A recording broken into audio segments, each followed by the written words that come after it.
Hello dear students, कैसे हो आप सब। टुडे हम आज डिस्कस करने वाले हैं क्लास टेंथ के फिजिक्स के बारे में। और क्लास टेंथ का फिजिक्स का पिछला लेक्चर जो था हमारा, वो फेस क्लॉक रूल पर था। फेस क्लॉक रूल मतलब आप समझ सकते हैं, something related with the solenoid. ठीक है, सोलेनॉइड से रिलेट कर रहा था। लेकिन अभी का जो हमारा काम है वो क्या है देखना, फ्लेमिंग लेफ्ट हैंड रूल।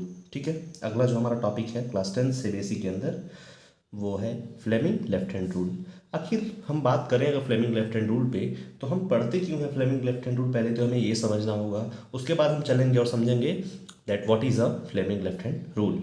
ठीक है, तो जैसा कि इसके पहले हम बता चुके हैं कि अगर कोई भी करंट कैरिंग वायर के चलते उसके आसपास में छोटे छोटे अगर हम आयरन के नेल्स रखते हैं, छोटे छोटे आयरन के टुकड़े रखते हैं, तो उसको अट्रैक्ट करने की एबिलिटी होती है। इसका मतलब ये है कि कहीं ना कहीं एक अगर करंट कैरिंग वायर है तो उसके आसपास में जाहिर सी बात है कि मैग्नेटिक फील्ड प्रोड्यूस होगी। ठीक है, ऐसे ही हम बात करने वाले हैं आज कि अगर कभी भी, है ना, अगर कभी भी एक कोई चार्ज को मोशन कराया जाए किसी भी एक मैग्नेटिक फील्ड के अंदर, मतलब ये है कि फ्लेमिंग लेफ्ट हैंड रूल क्या होता है। तो सबसे पहले हम देखते हैं उसका टॉपिक है, उसके पहले टॉपिक है हमारा कि फोर्स, थोड़ा सा मैं जूम कर दूं कैमरे को, force on a any charged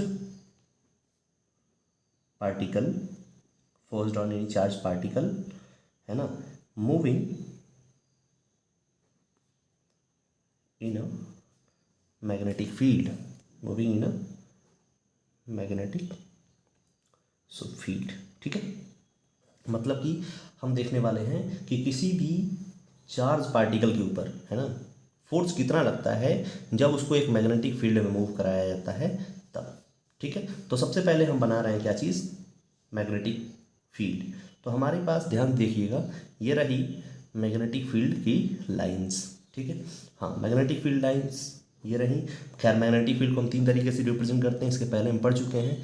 पहला तो अगर इनवर्ड हो तो हम क्रॉस से रिप्रेजेंट करते हैं, ठीक है, इनवर्ड को। और दूसरा, अगर हमारे पास डॉट हो, इसका मतलब क्या होता है, ये मैग्नेटिक फील्ड लाइंस यूनिफॉर्म है और आउटवर्ड है। लेकिन ये क्या है, ये भी है magnetic field lines. Magnetic field को स्ट्रेंथ बी से रिप्रेजेंट करते हैं, तो यहाँ पे लिख देते हैं बी वेक्टर, चूँकि ये प्रकार की वेक्टर क्वांटिटी है। अब ऐसा देखा जाता है कि यहाँ पर हमारा जो ये रीजन है, इस रीजन में मैग्नेटिक फील्ड एग्जिस्ट कर रही है, जिसका स्ट्रेंथ क्या है, बी है। ठीक है ना, जिसका स्ट्रेंथ क्या है, बी है। अगर इसी में कोई एक चार्ज पार्टिकल यू से के क्यू, है ना, एक चार्ज पार्टिकल क्या है, स्मॉल क्यू, और चार्ज पार्टिकल स्मॉल क्यू जैसे इस मैग्नेटिक फील्ड में इंटर करेगा तो उसकी कुछ वेलोसिटी होगी, let's say that velocity is small v. ठीक है ना, अब क्या देखा जाता है कि मैग्नेटिक फील्ड तो ये है, चार्ज अगर मूव कर रहा है वेलोसिटी वी से, तो अगर चार्ज मूव करता है तो जाहिर सी बात है वहाँ पे करंट डेवलप होगा, है ना। पहले तो मैग्नेटिक फील्ड था, ऑलरेडी यहाँ पे एग्जिस्टेड था, लेकिन जैसे ही चार्ज इसके अंदर मूव करेगा मैग्नेटिक फील्ड के, या फिर चार्ज कहीं पर भी मूव करता है, तो आपको पता है ये हमेशा इलेक्ट्रिक करंट कॉन्स्टिट्यूट करता है।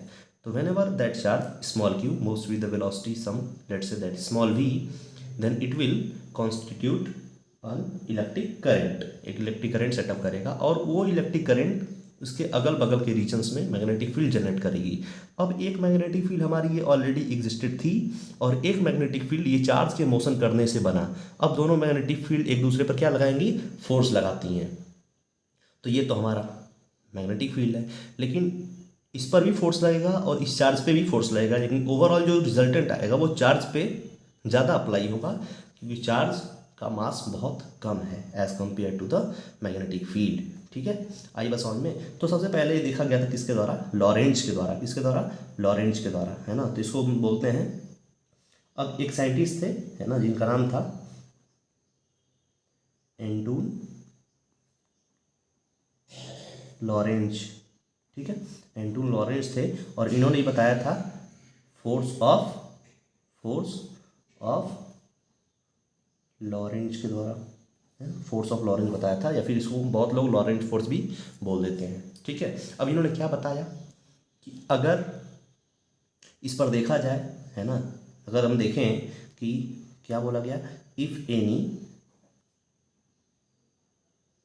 charged particle, if any charged particle q moves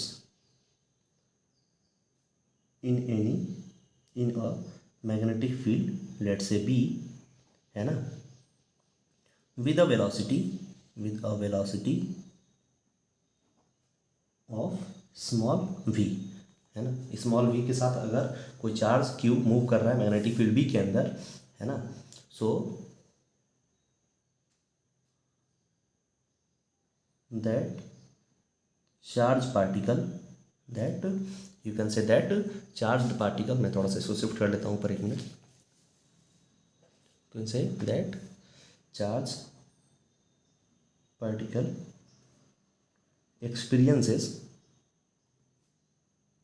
experiences some magnetic force which is caused by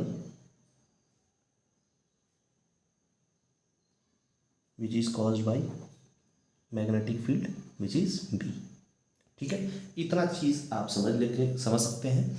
अब इसके आगे जो पहला चीज़ बताया इन्होंने वो ये बताया कि जो फोर्स होगा ना, पहला चीज़ बताया कि जो फोर्स होगा वो डायरेक्टली प्रोपोर्शनल होगा V के। मतलब क्या है कि जो ये मैग्नेटिक फील्ड के द्वारा इस चार्ज पार्टिकल के ऊपर फोर्स लगाया जा रहा है, let's say that force is F, वो डायरेक्टली प्रोपोर्शनल होगा V के। इसका मतलब अगर चार्ज का मोशन जितना ही तेज होगा उतना ही ज़्यादा इसके ऊपर फोर्स लगेगा। ये पहला स्टेटमेंट था जो कि उस टाइम पे लॉरेंज द्वारा दिया गया था। ठीक है, दूसरा पॉइंट है, बताया कि अगर वेलोसिटी बढ़ाए तो भी करंट बढ़ा, है ना, तो भी इसके ऊपर फोर्स बढ़ा।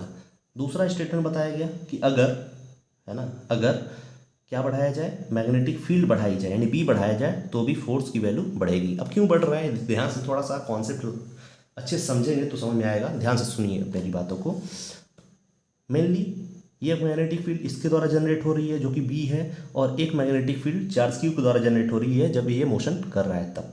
दो मैग्नेटिक फील्ड है, एक तो मैग्नेटिक फील्ड जनरेट हो रही है इसके मोशन के चलते जो करंट मिला उससे, और एक मैग्नेटिक फील्ड ऑलरेडी यहाँ पे एग्जिस्टेड है। तो चाहे ये मैग्नेटिक फील्ड बढ़े, चाहे हम जो प्रोड्यूस कर रहे हैं मोशन करा करके वो मैग्नेटिक फील्ड बढ़े, तो वो मैग्नेटिक फील्ड बढ़ेगा तो फोर्स बढ़ेगा। तो एक तो हमने मैग्नेटिक फील्ड बढ़ा दिया, है ना, जो कि एक्चुअल मैग्नेटिक फील्ड एग्जिस्टेड थी वहाँ पर वो, है ना। दूसरा हम क्या कर सकते हैं कि इसके द्वारा मैग्नेटिक फील्ड बढ़ा सकते हैं, इसके द्वारा मैग्नेटिक फील्ड बढ़ा सकते हैं। तो इसके द्वारा मैग्नेटिक फील्ड कब बढ़ेगा, जब करंट बढ़ेगा। करंट कब बढ़ेगा, जो वेलोसिटी को बढ़ाया जाए या फिर चार्ज को बढ़ाया जाए। तो पहले हमने वेलोसिटी बढ़ा दिया, तीसरे बढ़ा देते हैं क्या चीज़, F is directly proportional to Q, मतलब कि चार्ज। ठीक है, ये थर्ड पॉइंट है। एट लास्ट जो फोर्थ पॉइंट बताया गया कि ये बोला गया कि ये एंगल पे भी डिपेंड करता हो सकता है कि बी के परपेंडिकुलर वेलोसिटी हो सकता है बी के पैरेलल वेलोसिटी हो सकता है बी के एंटी पैरेलल वेलोसिटी हो, है ना, कई सारे फैक्टर्स यहाँ पे इंक्लूड होते हैं। तो यहाँ पर एक और चीज़ ऐड किया गया, है ना, that is fourth point, F is directly proportional to sine theta. F is directly proportional to sine theta. अब यहाँ पर साइन थीटा क्या है तो थोड़ा सा समझ सकते हैं कि थीटा बता देता हूँ। Theta is the angle formed between the B vector मतलब कि magnetic field and V vector मतलब वेलोसिटी, है ना। वो वेलोसिटी, अगर वेलोसिटी इधर है ना, अगर वेलोसिटी ऊपर है और मैग्नेटिक फील्ड ये तो एंगल 90। अगर वेलोसिटी इधर है ना, और मैग्नेटिक फील्ड ये, ठीक है, तो ये एंगल 180।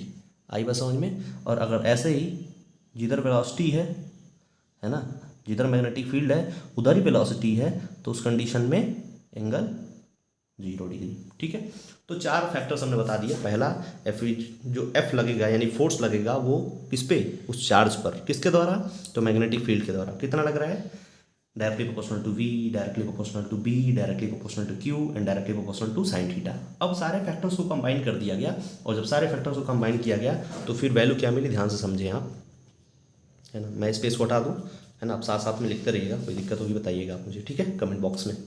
सो थर्ड, अब हमारे पास क्या आया कि on combining all the ever factors, on combining all the above 4 equations, चारों इक्वेशन को हमने क्या किया, कंबाइन किया। On combining all the above 4 equations so we get, हम क्या पाएंगे, F directly proportional to Q V B sine theta, है ना। चारों को मल्टीप्लाई कर देंगे, है ना, चारों को एक साथ ले लेंगे तो क्या हो जाएगा, Q V B sine theta. चार ही फैक्टर थे, एक तो क्यू था, वी था, बी था और साइन थीटा था, चार फैक्टर थे, चारों को हमने ले लिया। अब क्या हुआ, इसका कोई कांस्टेंट जुड़ा, that is K Q V B sine theta. हम बार बार बोल रहे हैं कि सारा क्या है, ये एफ जो है वो फोर्स है जो कि उस चार्ज पार्टिकल पे लग रहा है क्यू पर। क्यू क्या है, उस चार्ज की मैग्नीट्यूड है जो कि कूलॉम में होगी। वी क्या है, वेलोसिटी है, कितने वेलोसिटी से वो मोशन कर रहा है, कितने मीटर पर सेकंड से। बी क्या है, मैग्नेटिक फील्ड स्ट्रेंथ है जो कि टेस्ला में होगा, हम बता चुके हैं पहले।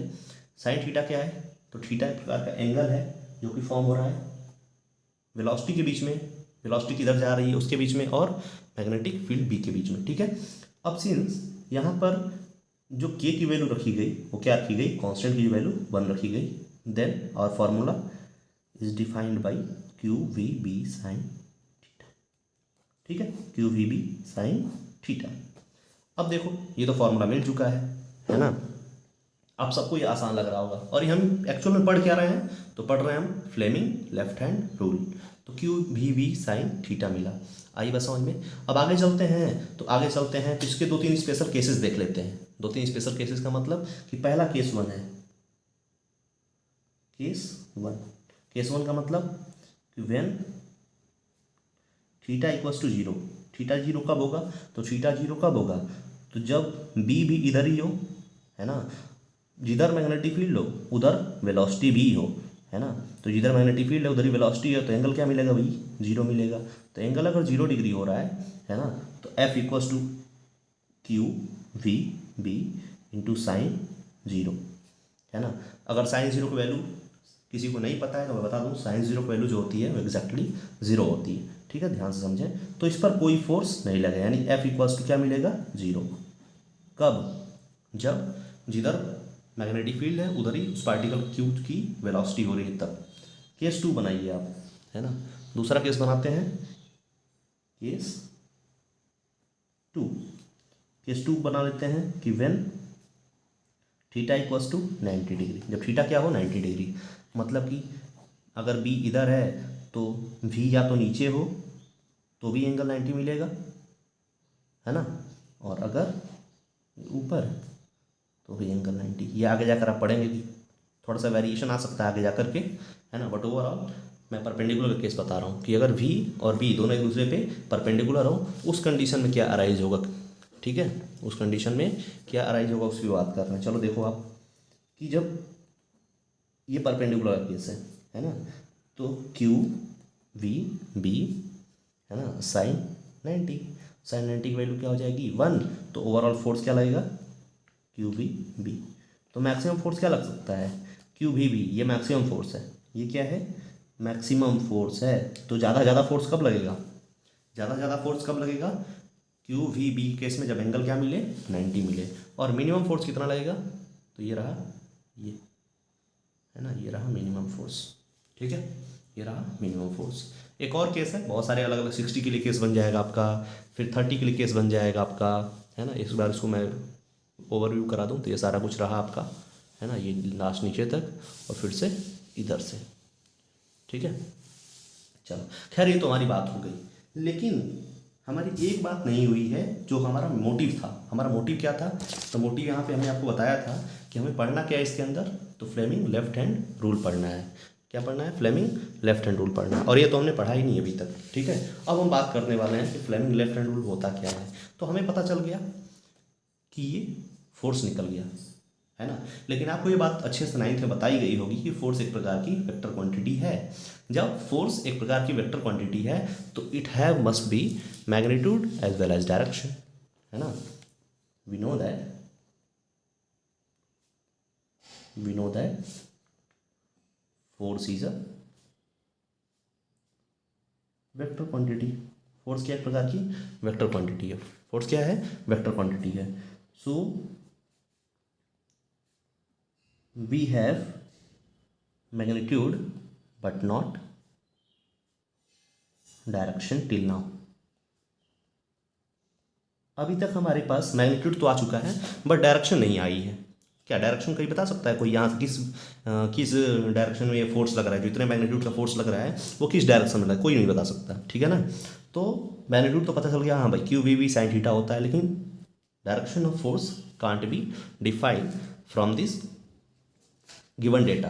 तो अब इस डेटा को रिप्रेजेंट करने के लिए आया फ्लेमिंग लेफ्ट हैंड रूल। अब फ्लेमिंग लेफ्ट हैंड रूल क्या कहता है कि पहली बात तो ये लेफ्ट हैंड का रूल है, तो मतलब लेफ्ट हैंड हमारा यही है, तो इसको हम समझ सकते हैं, है ना। ये लेफ्ट हैंड रूल है तो मतलब समझ सकते हैं इसको हम। अब ये क्या बताता है, Fleming left hand rule states that, अभी आगे आपको डिफिनेशन में दे दूंगा, इसके आगे प्रोवाइड कर दूंगा। तो फ्लेमिंग लेफ्ट हैंड रूल क्या बताता है, Fleming left hand rule states that if we are stretching our central finger, ये रहा हमारा central finger, this is a fore finger, this is a thumb of our left hand, हमारे left hand का, है ना, बाएं हाथ का, ये रहा सेंट्रल फिंगर, ये रहा फोर फिंगर और ये रहा क्या चीज़ आपका थंब, ठीक है। तो ये क्या बताता है कि अगर आप तीनों फिंगर, दो फिंगर्स को और एक थंब को, यानी कि सेंट्रल फिंगर, फोर फिंगर और थंब को इस प्रकार से स्ट्रेच करते हैं ताकि तीनों एक दूसरे पे क्या हो, म्यूचुअल परपेंडिकुलर हो। अगर ये एक्स पे हो तो ये जेड पे हो, तो ये वाई पे हो, तीनों एक दूसरे पे म्यूचुअली परपेंडिकुलर हो। जब ये तीनों एक दूसरे पे म्यूचुअली परपेंडिकुलर होंगे तो उस कंडीशन में ये क्या डिफाइन करता है, ये क्या डिफाइन करता है, मूवमेंट ऑफ पॉजिटिव चार्ज, है ना, यानी कि आप लिख सकते हैं मोशन, है ना, क्या लिख सकते हैं, मोशन, ठीक है। आई बात समझ में। तो एक डिफाइन करता है, अगर आप तीनों को, किसको किसको, सेंट्रल फिंगर, फोर फिंगर और थंब को स्ट्रेच करते हैं ताकि तीनों एक दूसरे पे क्या हो, परपेंडिकुलर हो, तो सेंट्रल फिंगर क्या रिप्रेजेंट करेगा, motion of the positive charge, की चार्ज का मोशन किधर हो रहा है ना। दूसरी बात, जो फोर फिंगर वो क्या रिप्रेजेंट करेगा, तो मैग्नेटिक फील्ड किधर जा रही है, तो ये क्या हो गया, मतलब वेलोसिटी, ये क्या हो गया, मतलब वेलोसिटी, जिधर वेलोसिटी है उधर ही तो मोशन होगा। और ये क्या हो गया आपका मैग्नेटिक फील्ड बी, तो ये हो गया वी, ये हो गया बी। तो उस कंडीशन में थंब क्या रिप्रेजेंट करता है, किसको रिप्रेजेंट करता है भाई, तो ये फोर्स को रिप्रेजेंट करता है। अब हम इसी को अप्लीकेबल करेंगे अपने जो भी हमने लगाया। तो हमारा इधर क्या है, मैग्नेटिक फील्ड बी है, तो इसको हम बी को इधर कर लें, है ना, बी को इधर कर लिया हमने। अब ये क्या है भाई, ये वेलोसिटी है, तो वेलोसिटी ऊपर थी हमारी, तो वेलोसिटी को ऊपर कर लिया हमने, तो ये रहा बी, ध्यान से देखना, ये रहा बी, बी को इधर कर लिया हमने, वेलोसिटी को ऊपर कर लिया। तो ये हमारा जो थंब है किधर जा रहा है, प्लेन ऑफ पेपर के इनवर्ड। तो हमारा जो फ्लेमिंग लेफ्ट हैंड रूल है कहता है कि if we are stretching our thumb, fore finger and central finger in a such way that all of three are mutually perpendicular to each other, then our central finger will represent will represent the velocity or the motion of the charged particle, यानी Q का motion show करेगा, B क्या magnetic field show करेगा। उस time पे आपका thumb जिधर जाए उधर ही फोर्स लगेगा। यानी इस कंडीशन में हमने बता दिया कि ये मैग्नेटिक फील्ड, ये वेलोसिटी ऊपर जा रहा था तो हमारा थंब किधर गया, प्लेन ऑफ पेपर के इनवर्ड। तो हम यहाँ से बता सकते हैं according to Fleming left hand rule, है ना, the direction of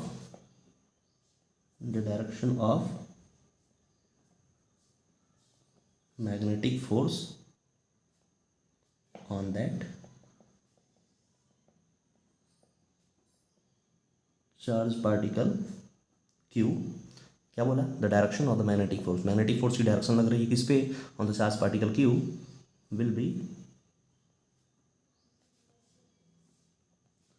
into the